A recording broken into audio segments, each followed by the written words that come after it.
ମହାନଦୀ ବନ୍ୟପ୍ରାଣୀ କୁସଙ୍ଗ ରେଞ୍ଜରେ ଆନ୍ତର୍ଜାତୀୟ ବ୍ୟାଘ୍ର ଦିବସ ପାଳିତ।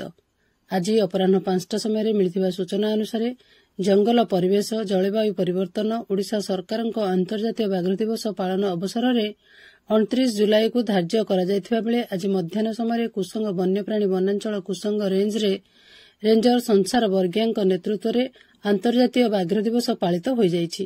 ଏହି କାର୍ଯ୍ୟକ୍ରମରେ ବିଭାଗ ତରଫରୁ 250 କୋଟି ବୃକ୍ଷ ଯଥା ଆମ୍ବ, ପଣସ, ବାହାଡା, ଜାମ୍ବୁ, ଲିମ୍ବ, ବାଉଁଶ, ଅଁଳା ଗଛ ରୋପଣ କରାଯାଇଥିବା ବେଳେ ଏହି ଆନ୍ତର୍ଜାତୀୟ ବ୍ୟାଘ୍ର ଦିବସରେ ମୁଖ୍ୟ ଅତିଥି ଭାବେ ହରଭଙ୍ଗା ବ୍ଲକ ଉପାଧ୍ୟକ୍ଷ କାହ୍ନୁଚରଣ ନାଥ ଯୋଗ ଦେଇଥିଲେ ଓ ସମାଜସେବୀ ସୁଶୀଲ ରଣା ମଧ୍ୟ ଯୋଗ ଦେଇଥିଲେ। କୁସଙ୍ଗ ରେଞ୍ଜ କୁମାରୀ ବିଟ୍ର କୁଟୁରାମରା ଜଙ୍ଗଲରେ ବୃକ୍ଷରୋପଣ କାର୍ଯ୍ୟକ୍ରମ ଅନୁଷ୍ଠିତ ହୋଇଥିଲା। କାର୍ଯ୍ୟକ୍ରମରେ ଶ୍ରୀପାଜୁ ଫରେଷ୍ଟର ପ୍ରଶାନ୍ତ ଗୁରୁ, କୁସଙ୍ଗ ଫରେଷ୍ଟର ଶ୍ରୀନିବାସ କଅଁର, ଶୀତଲପାଣି ଫରେଷ୍ଟର ଅନ୍ତର୍ଯାମୀ ଜାନି, ଫରେଷ୍ଟ ଗାର୍ଡ ବିଷ୍ଣୁପ୍ରିୟା ଦେଇ, ପୁଷ୍ପାଞ୍ଜଳି ପଣ୍ଡା, ରୁନି ଦଳବେହେରା, ଗୋବିନ୍ଦ ମହାକୁଡ, ରେଞ୍ଜ ଅଫିସରେ କାର୍ଯ୍ୟରତ ସମସ୍ତ ସ୍କ୍ୱାଡ୍ ଓ କର୍ମକର୍ତ୍ତା ଉପସ୍ଥିତ ରହି ବୃକ୍ଷରୋପଣ କରିଥିଲେ। ବୌଦ୍ଧରୁ ବୈଦ୍ୟନାଥ ସାମଲଙ୍କ ସହିତ ହରଭଙ୍ଗାରୁ ଚିତ୍ତରଞ୍ଜନ ସିଂଙ୍କ ରିପୋର୍ଟ, ମୋ ଜିଲ୍ଲା ଖବର।